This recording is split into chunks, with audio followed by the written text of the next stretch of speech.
women have newfound freedom in Hollywood to make mistakes? You're watching Beyond the Trailers review of Walk of Shame.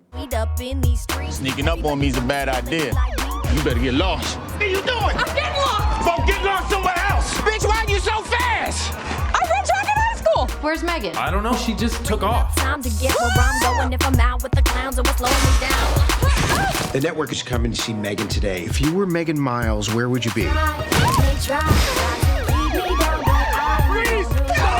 Oh my God, there's a woman in a yellow dress trying to cross the freeway. One of the good things about never being asked to carry a movie is that you don't ever drop one. While plenty of actors have been branded box office poison, it's harder for actresses to earn the title as they, well, have less opportunities to earn it. And there's the rub. For the few women who have reached the level of movie star, there have been fewer quality scripts out there for them to star in, thus increasing their odds of finding themselves in a flop. Julia Roberts suffered through I Love Trouble, Mary Riley in Duplicity, Sandra Bullock in Love and War, Premonition, and All About Steve. Yes, that's right. I'm not just talking about movies that didn't connect with audiences. I'm talking about movies that audiences outrightly rejected. And now with Bridesmaids opening the floodgates of opportunity for actresses in Hollywood, surprise, not a lot of quality scripts are waiting for them. So if Elizabeth Banks is offered the lead role in a comedy that kind of passes the Bechdel test, hey, work is important for Megan Miles. Should she take it, even though it's written and directed by Stephen Brill, the director behind Little Nicky, Without a Paddle, and Drillbit Taylor? It's a tough call. As Jack Nicholson famously said, actors act, meaning if you want to keep working, you have to keep working in Hollywood. And it is a lead role that, at least from the trailer, seems to offer Banks a chance to show off her full range of comedic abilities. Plus, Banks, like Bullock, is proactive, unwilling to leave her career to fate. She produced Pitch Perfect, will direct its sequel, and aggressively went after the role of Effie Trickett before casting even began. So perhaps she's also eager to see a strong-minded career woman sympathetically portrayed on the big screen. But keep in mind, despite all the potential here, in the end, everything depends on whether or not Stephen Brill can hold a candle in any way to Bridesmaids and the Heat director, Paul Feig. So, last weekend I gave a good review to The Other Woman, and some of you were so shocked and appalled that you came to the conclusion that I didn't actually like the movie, but only gave it a good review because I want to support women in lead roles in Hollywood fare. But if that was the case, and it wasn't, but if it was, then I would also give a good review to Walk of Shame, right? Well, that is not what's going to happen today, because while I genuinely liked The Other Woman, I genuinely disliked Walk of Shame. Now, one of the big problems a lot of people had with The Other Woman is that they felt it was offensive in how it portrayed women, that they obsessed about men and they talked about relationships all the time and they couldn't, to quote unquote, move on. That was a big counter-argument a lot of people had about the film. But one of the things I liked about The Other Woman, besides really underscoring the importance of female friendships, which is a big problem. For instance, I watched a recent episode of Veep, and there was a joke in it about how all women hate other women. And that sometimes is true. And I think that's a real problem that women as a group have. And so that needs to be fixed. And I think movies like The Other Woman help to combat that and maybe moved to a place where that isn't the case. But also, as to this whole thing about focusing on guys, yes, getting married is a very important part of a lot of women's lives. It matters. It's not, it's not where we're like, oh, who cares? I'm woman, I'm strong. Women want to get married. They want to have a great boyfriend or husband, boyfriend who turns into a husband.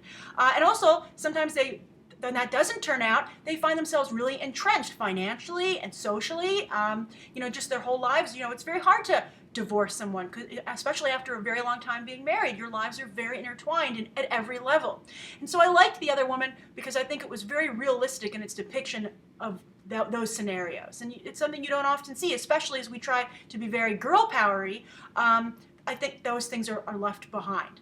And I think you lose the reality of the scenario. Now, as for girl power, with Walk of Shame, I'm really surprised that the writer-director, Elizabeth Banks, the producers, and everyone involved with this film didn't realize that the kind of person who would be drawn to this movie, the type of female fan, would be really offended with the way it turned out at the end. I don't want to give away any spoilers, but it was just very frustrating to watch, and that's something that I found offensive. Because I was hoping this would be a movie that really portrayed career women sympathetically. Career women are often portrayed as heartless, selfish, someone nobody wants to be around. And that is not the case. Career women are very dynamic and they do care about their personal lives, as most actual real-life career women will tell you. So I was hoping that Walk of Shame would depict that. And I was really rooting for Megan Miles. But I think anyone rooting for Megan Miles throughout this film would be very disappointed in the way it ends.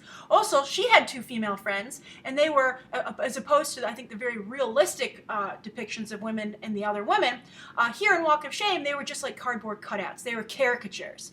And you would often sit there going, why is she friends with these 2 women again? And they'd be like, oh yes, for comic relief. Except they weren't funny. And speaking of funny, this movie's not that funny.